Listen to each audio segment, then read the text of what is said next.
Hi, I'm Kevin Hill, and today we're going to do a beautiful little painting. It should be a lot of fun, and if you're enjoying these and you'd like to see more, be sure to leave a like and subscribe for more painting videos. All right, let's get started. Now we're going to go ahead and drop in a little sky. You can see I just have a kind of a soft blue. I did put a speck of red in, but not really enough to make it purple, just kind of enough to make it softer. So there you go. I'm actually going to make it a touch darker while we're going. And for now, we're going to kind of ignore my pencil sketch because it's really not important yet. I'm just getting the sky in, but you can kind of see it's ready to go. I actually did that yesterday, and so it was sitting up here ready for me, which was kind of nice. You guys can sketch ahead if you want to. I just generally do that when I'm got something that's really kind of complicated or just a little more crazy than normal. I don't know, I find it helps me. You may just want to do it with the brush. That would be okay too. There, I'm just finishing up blending some little clouds, and I actually did the blending here with the filbert brush because I don't know if you could see it or not, there's not a lot of paint on the canvas, but there's a few brush strokes in there, and I kind of like that just because this particular painting, let me just, while I'm talking, grab some random color, some blue and white and whatever else is mixed in there. Anyway, what was I saying? Well, I was saying about the brush strokes. So I kind of like that because this particular painting, I feel like it just would benefit from a little more texture in the sky. Maybe just give it that little bit more, I don't know, interest up there. Just something. And honestly, you could, at the last minute say, I'm going to smooth that sky out right before you finish the painting. That's fine. But for now, I'm going to just roll with it. I'm going to leave it a little rougher than I usually do. Cool. I like that. There's a little distant mountain. And here's a little distant mountain. Actually, that little distant mountain isn't showing. There we go. Now he does. You can really see how the different amounts of paint make all the difference. There was more paint over here, less paint over there. And did you see how the same color, did you see the difference in it? I had to make it much darker over here just to make it show up. That's a really good example of how a little too much paint on the canvas is not really a good thing. Now I'm just finishing up our little trees. I just blocked these in quickly with a filbert brush and some dark. Now I'm going to go ahead and wipe that out so I have less dark in here. And let's grab some green and brown. And I'm just going to throw some yellow in it this time and maybe just a touch of white. See, here's the thing. I don't want my grass, which is what I'm going to paint right now, to be quite so dark as the trees. Now, if you're new around here, you're going to be asking, why don't I just paint everything dark? Like, it's an underpainting. Just paint it dark. Well, here's the thing. I like to build it when it's possible, and it's usually possible. I like to build a little depth in my underpainting. And so, when I'm done with my underpainting, you'll say, oh, that kind of looks almost halfway finished. Like, look, here. This is an underpainting. Look how light it is in the background. So then when I put my lights on top of that, I've got less contrast in the background, and I'll have more contrast in the foreground. Isn't that cool? All right, well, that's just my 5-minute tip for you, or 2-second tip, or whatever it is. Cool. Yeah, I like that.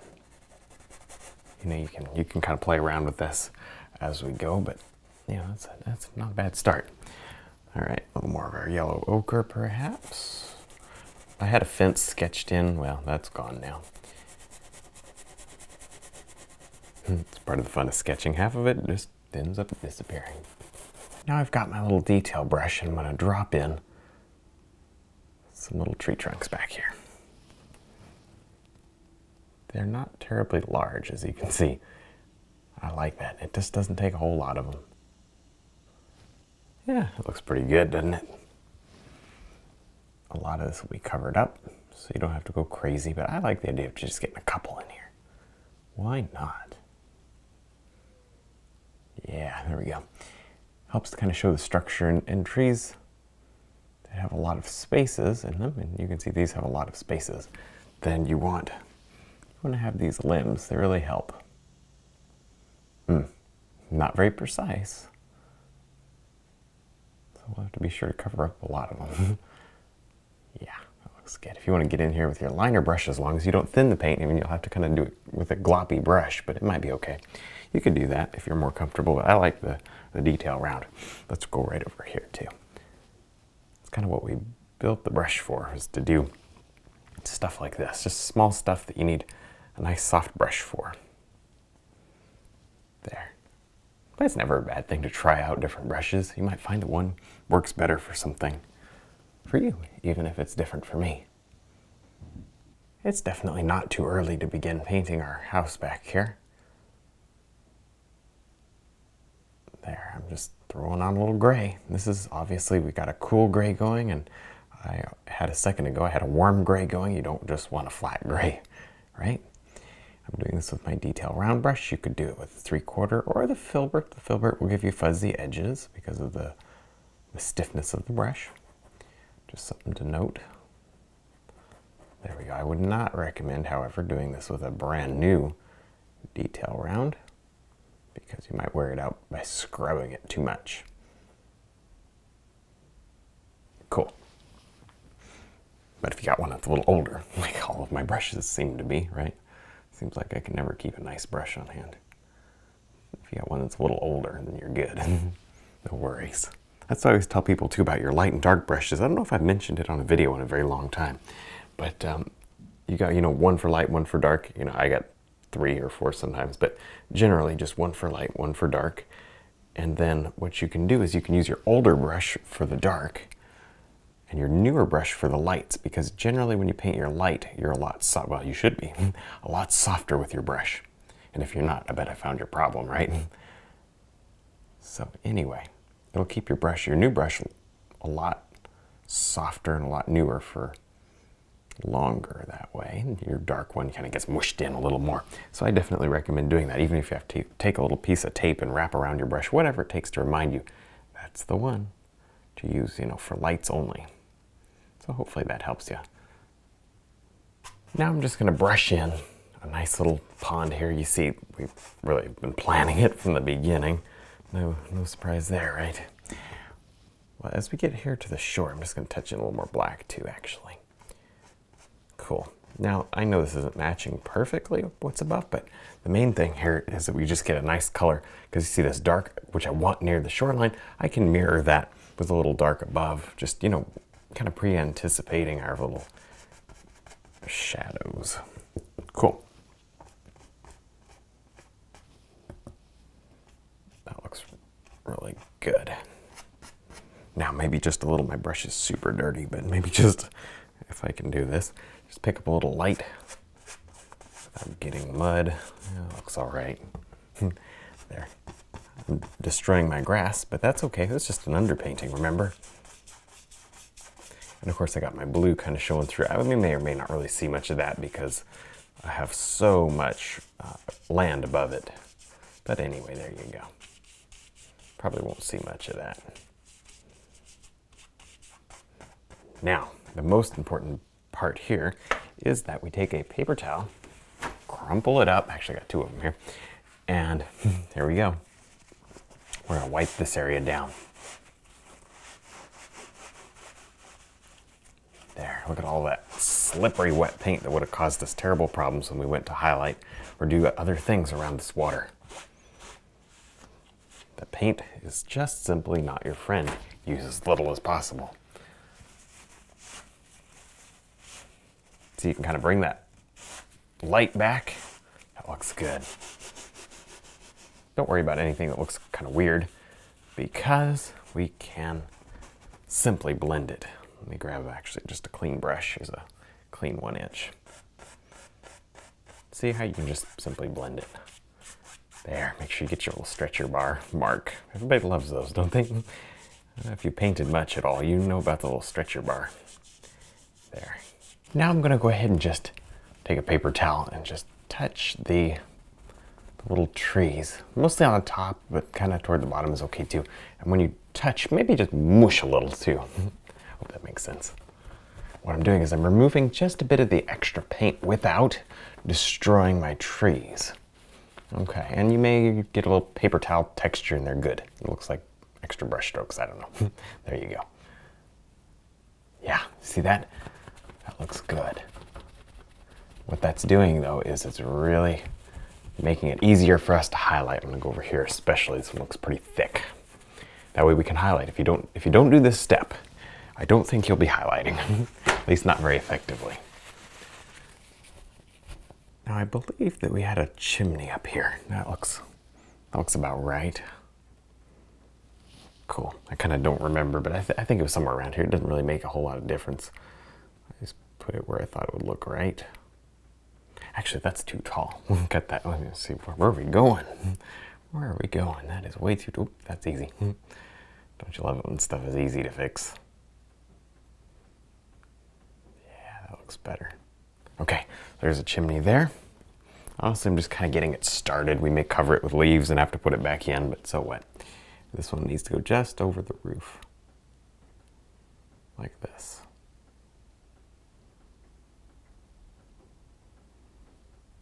Nice. Yeah. That looks good. I like that. All right, let's get more white. Yeah, I like that. Good. So we'll kind of just let that sit for a minute. I know it's nothing special and it doesn't really look great, but let that sit for now. We'll maybe detail it out later and, you know, make it look a little better. But for now, I just wanted to make sure we had the placement to where I kind of liked it. So now let's go ahead and just drop in our windows and stuff. Perhaps we got a door here. And some windows. Maybe a window up there. Yeah, it looks good. These are pretty simple, kind of just going quick. Maybe a little window there. Maybe nothing there to speak of. Maybe a couple of windows there, and maybe a long one. There, I don't know, something kind of cool. It's like a big building. I don't know, maybe some farmhouse. I honestly don't know. It's just kind of an interesting house, you know. And then let's go ahead and just drop in with dark black. This is a little black and brown. Just drop in our shingles, just by touching. I just want an indication of them really too far away for a lot of detail. And if you need paint, of course, check out our website. You guys can use the same stuff that I use, which is important. It's very important that you don't struggle with the paint. Some paint works better for this kind of painting, and some paint just is good for other things, but not for this, you know?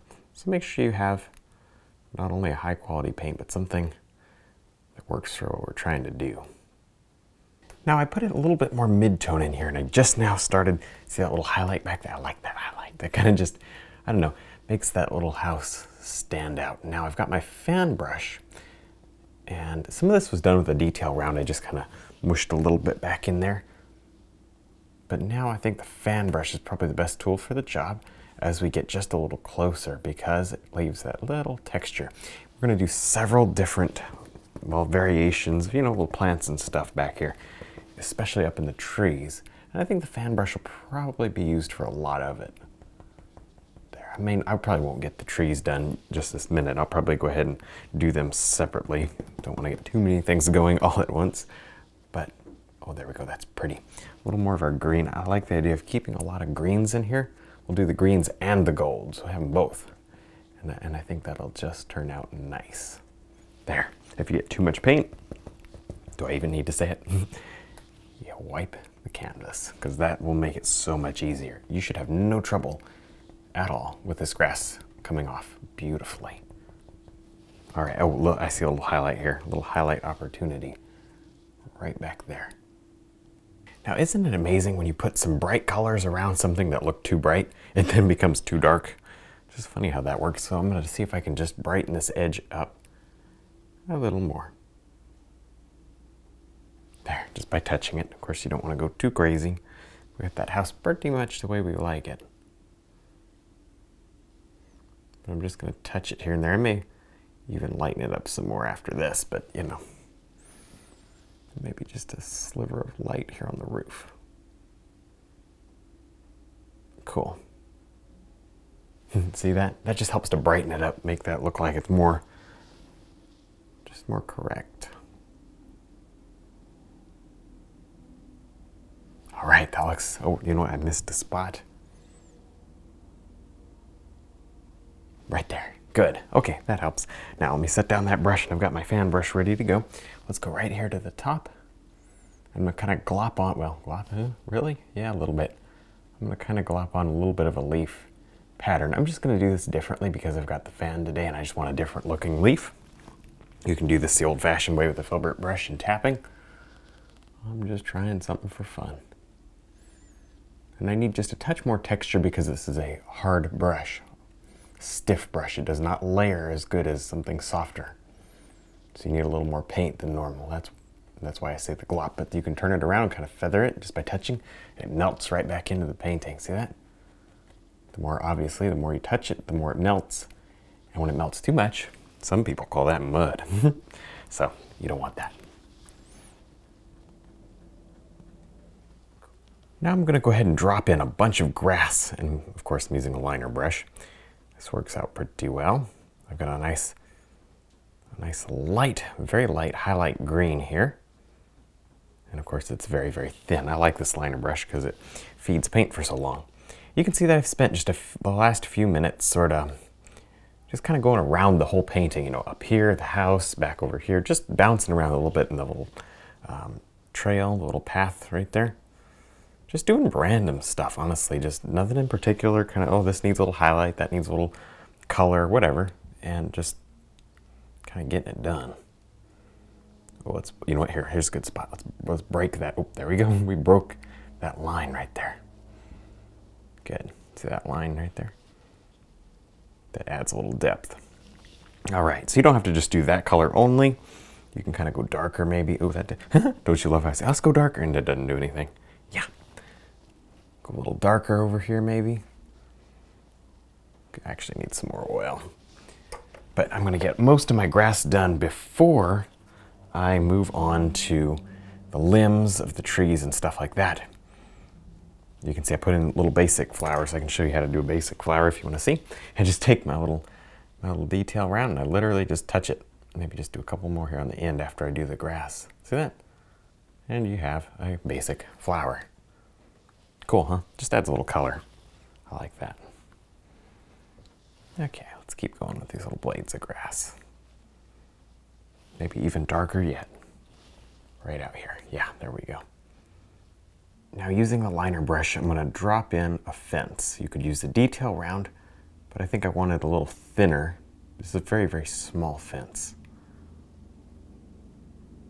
Yeah, this is definitely the right tool for the job. Let me see, so you just kind of get a few little posts going, and it certainly didn't make any difference if they're straight. In fact, they'd probably do better if they weren't straight. As they go back, they definitely get a little smaller, closer together, and maybe make them stop somewhere around in that area. Do two more. There we go. And back over here, let's just connect them up with a couple of boards. Pretty quick and easy, to tell you the truth. It's just not hard. Leave a little gap there. Make that just a fraction darker so you can see it. There we go. Good. It's an old fence. Maybe just, yeah, maybe let it wander out this way. Kind of just there, you know, adds a little extra detail, which I like. Over here, we'll just add a few more boards. Pretty easy little fence, huh? Adds a lot of last minute detail, doesn't it? All right, well, I think we're done. I had a lot of fun. I hope you did too. Don't forget to check out our website, DVDs, and brush line. Thanks for watching.